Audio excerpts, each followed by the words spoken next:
नमस्ते। शैल्बी हॉस्पिटल जबलपुर के Facebook page पर आप सभी का एक बार फिर से स्वागत है। आज हमारे समक्ष उपस्थित है शैल्बी हॉस्पिटल जबलपुर के वरिष्ठ हृदय रोग विशेषज्ञ डॉक्टर आशीष तिवारी सर।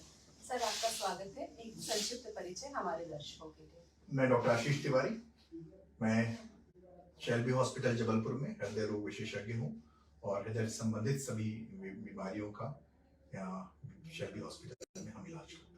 सर, जैसे कि आज का हमारा विषय है एंजियोग्राफी, तो मैं आपसे जानना चाहूंगी एंजियोग्राफी क्या होता है, ये हमारे दर्शकों को बताएं। तो पिछले दिनों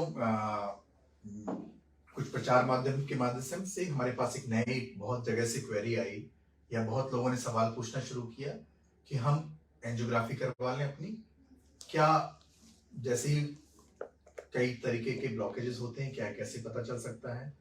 और हमने न्यूज़पेपर में पढ़ रहे हैं कि बहुत सारे लोग जो यंग हैं, यंग हार्ट अटैक हैं, तो क्या हम अपनी एंजियोग्राफी करा लें तो हम क्या इस तरीके की आने वाली हार्ट की प्रॉब्लम से बच सकते हैं। सर, आगे मैं आपसे जानना चाहूंगी एंजियोग्राफी किसे कराना चाहिए। तो इस बारे में मैं विस्तार से बताना चाहूंगा कि एंजियोग्राफी एक टेस्ट है जिसमें हार्ट के नसों के ब्लॉकेज के बारे में बताया जाता है। यह एंजियोग्राफी दो तरीके से की जा सकती है। पहला इन्वेजिव एंजियोग्राफी जो कार्डियोलॉजिस्ट करते हैं, जिसमें हाथ या पांव की नसों के द्वारा हार्ट के अंदर जाते हैं और हार्ट की नसों की जांच करते हैं, जिसमें 2 से 3 घंटे लगते हैं। टोटल प्रोसीजर का टाइम 10 से 15 मिनट होता है। प्रिपरेशन में 2 से 3 घंटे लगते हैं।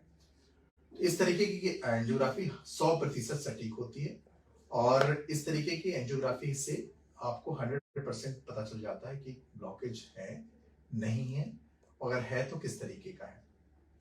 दूसरे तरीके की एंजियोग्राफी होती है सीटी एंजियोग्राफी। सीटी एंजियोग्राफी में सीटी स्कैन की तरह होती है, जिसमें रेडियोलॉजिस्ट, जो शहर के इंपॉर्टेंट रेडियोलॉजिस्ट हैं, वो आपकी का सीटी स्कैन करते हैं हार्ट का, और सीटी स्कैन के थ्रू एंजियोग्राफी करते हैं और जिससे पता चल जाता है कि हार्ट की नसों में ब्लॉकेज है।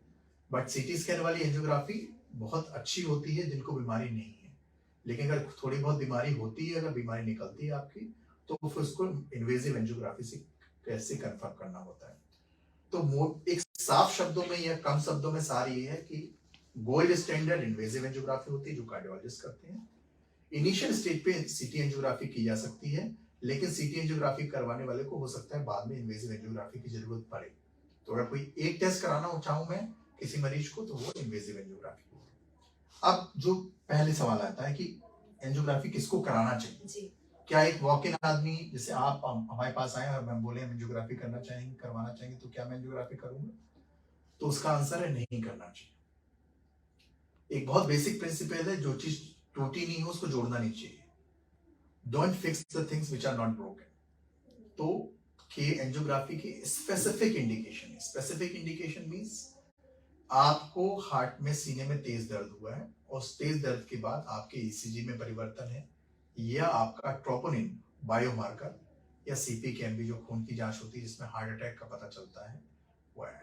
तो पहला इंडिकेशन क्या हो गया कि आपको हार्ट अटैक आया। वो हार्ट अटैक बहुत मेजर हार्ट अटैक भी हो सकता है, माइनर हार्ट अटैक कोई टर्म नहीं होता, और दूसरा हार्ट अटैक जिसमें लाइफ थ्रेटनिंग नहीं होता, ऐसा हार्ट अटैक हो सकता है। तो किसी भी तरीके का हार्ट अटैक अगर आपको आया है, एमआई आया है, myocardial infarction, MI, heart attack, ये सब एक ही बात है। उन सारे में एंजियोग्राफी की तुरंत जरूरत पड़ती। इन सारे में सीटी एंजियोग्राफी का कोई रोल नहीं है और इन सभी को भर्ती करके आपने इन्वेजिव एंजियोग्राफी कराना है। Point number 1। पॉइंट नंबर 2, वो मरीज जिनको चलने में सीने में दर्द होता है या सीढ़ी चढ़ने में सीने में दर्द होता है और वो दर्द जब रुकते हैं तो कम हो जाता है, वो दर्द जो सॉर्बिटेट लेते हैं तो ठीक हो जाता है, तो ये क्लासिकल एंजाइना कहलाता है। और इस तरीके की एंजाइना में आप इसको इन्वेजिव एंजियोग्राफी कर सकते हैं। हालांकि मेरा जो प्रोटोकॉल होता है, इस तरीके के चेस्ट पेन में भी पहले मैं टीएमटी कराता हूँ और अगर टीएमटी पॉजिटिव आता है तो फिर एंजाइना हम उसको करते हैं। इसी तरीके के मरीजों में, जैसे हमने आज भी किया एक पेशेंट में, जो मरीज टीएमटी नहीं कर सकते, उसके उन तरीके के मरीजों के लिए शैल्बी हॉस्पिटल में कार्डियोलॉजी विभाग में स्ट्रेस इको यानी डोबीटामाइन स्ट्रेस इको, जिसमें टीएमटी के एक स्पेशल तरीके का सोफिस्टिकेटेड इको होता है, थोड़ा सा कॉस्टली होता है, उस तरीके का इको होता है जिससे इको कर सकते हैं, उसको टीएमटी की जगह कर सकते हैं जो मरीज टीएमटी पे नहीं चल सकते। टीएमटी पे कौन से मरीज नहीं चल सकते? जिसको घुटने में प्रॉब्लम है, एंकल में प्रॉब्लम है, या बिल्कुल ओबीस पेशेंट है जिनको चलने की प्रॉब्लम, बिल्कुल चलते ही नहीं है, उन सब का टीएमटी करने से फायदा नहीं होता। क्यों? क्योंकि वो कभी चलते ही नहीं, और जब चलेंगे तो तुरंत ही सांस फूल जाती है, तो हो सकता है टीएमटी इनकंक्लूसिव है। और कई बार टीएमटी जब बॉर्डर लाइन आता है तो उसको नेगेटिव रीड करने की एक कभी गलती हो सकती है। तो हमारे पास दोनों तरीके की टेस्ट एवोल्यूशन। ये हुआ दूसरा पॉइंट। तीसरा पॉइंट वह हुआ जिसमें मरीज को चलने में सांस फूलती है, और सांस फूलने का कोई कोई खास वजह समझ में नहीं आई। हार्ट की पंपिंग ठीक है, फेफड़े भी ठीक हैं, कोई अस्थमा नहीं है, दमा नहीं है, पर चलने में सांस फूलती है। चलने में सांस फूलना जनरली डायबिटिक में पाया जाता है, जब उनको सीने में दर्द नहीं होता, केवल सांस फूलती है और हार्ट की बीमारी निकलती है। तो ये 3 तरीके के मरीज होते हैं जिनको हमको एंजियोग्राफी कराना चाहिए। इन 3 तरीके के मरीजों में जो एंजियोग्राफी, ये क्लासिकल हार्ट के पेशेंट होते हैं, और इन तरीके में सीटी एंजियोग्राफी का बहुत ज्यादा रोल नहीं है। इस तरीके के पेशेंट आपके इन्वेजिव एंजियोग्राफी या भर्ती करके होने वाली एंजियोग्राफी से जाना चाहिए, और इस तरीके के एंजियोग्राफी के रिजल्ट भी काफी अच्छे होते हैं। अब आए फोर्थ पॉइंट पे, ऐसे मरीज जिनको दर्द है लेकिन चलने में दर्द नहीं है, और किसी वजह से हम इसको कंफर्म नहीं कर पा रहे हैं, और हमें ऐसा लग रहा है कि ये हो सकता है दर्द हार्ट का हो, या हो सकता है दर्द हार्ट का ना हो। जैसे आज सुबह यहाँ सीने में दर्द हुआ, इस 31 ईयर ओल्ड फीमेल, सीने में दर्द हुआ और अपने आप ठीक भी हो गया। चुभन जैसा दर्द है, चलने में तो कभी दर्द नहीं होता, otherwise she was very active, कोई शोल्डर प्रॉब्लम नहीं है, मसल प्रॉब्लम नहीं है।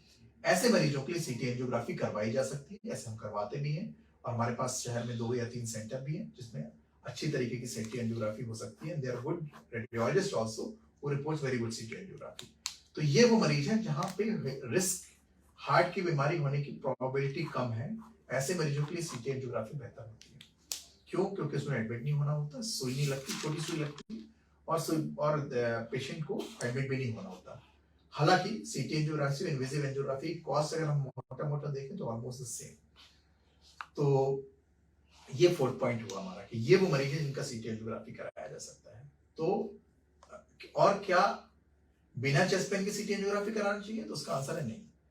तो अब हमारे पास 3 तरीके के पेशेंट हो गए, मरीज हो गए। एक वो जिनको क्लासिकल हार्ट के लक्षण, हृदय रोग के लक्षण है, उनको क्या कराना है? इन्वेजिव एंजियोग्राफी कराना है। एक वो मरीज हो गए जिनको कोई लक्षण नहीं हार्ट के, क्या उनको कौन सा टेस्ट कराना है? उनको कोई टेस्ट नहीं कराना है। They are not supposed to go for any angiography, neither CT nor invasive coronary, दोनों के लिए नहीं जाना है।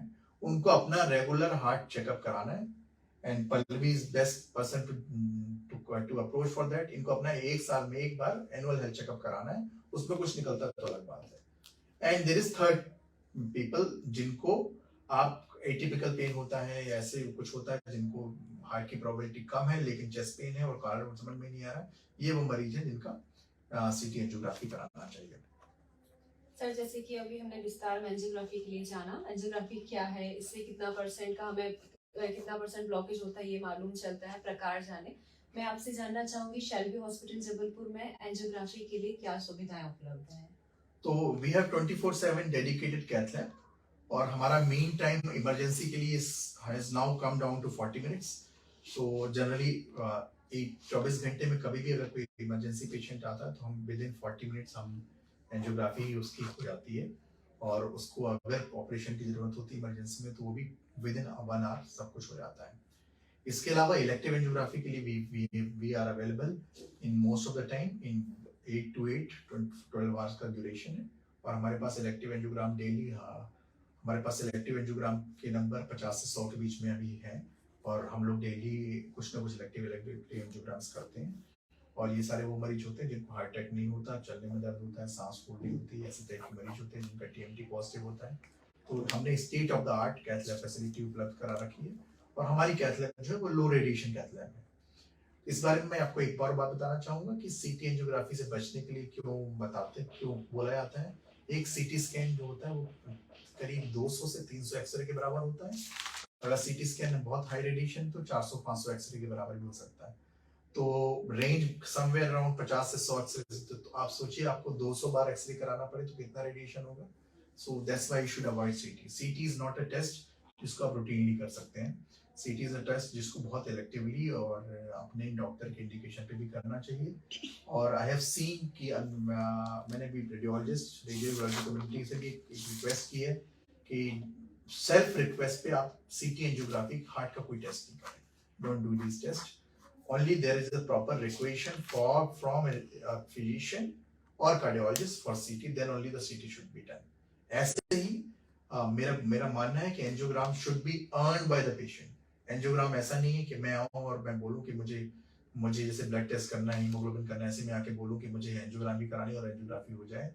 Angiography should be earn by the patient. Earn by the patient, how he can earn this? Either his ECG और eco और TMT should be bad, तभी उसको एंजियोग्राफी कराना चाहिए। 2 से 3 लाख एंजियोग्राफी केस में कॉम्प्लिकेशन रेट भी होता है। वो हाथ में सूजन आ सकती है, हाथ में खून बह सकता है, हाथ में स्वेलिंग हो सकती है। हार्ट में जनरली करंट के टेक्नोलॉजी ऑफ कैथेटर से नहीं होता है, लेकिन रेयरली कभी लाखों केस में कास्ट में उसमें भी कॉम्प्लिकेशन हो सकती है। तो angiography is special investigation, is not a routine investigation and we should avoid angiography.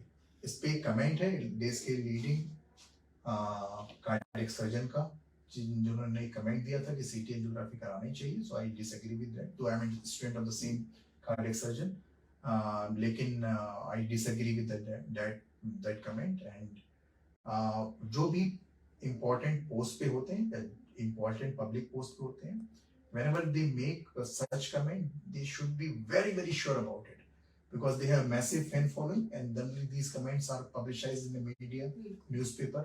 So if they make this such kind of comment, मेरा ख्याल है कि अगर ऐसे 1-2 कमेंट से ही लाखों सीटी बढ़ जाते हैं।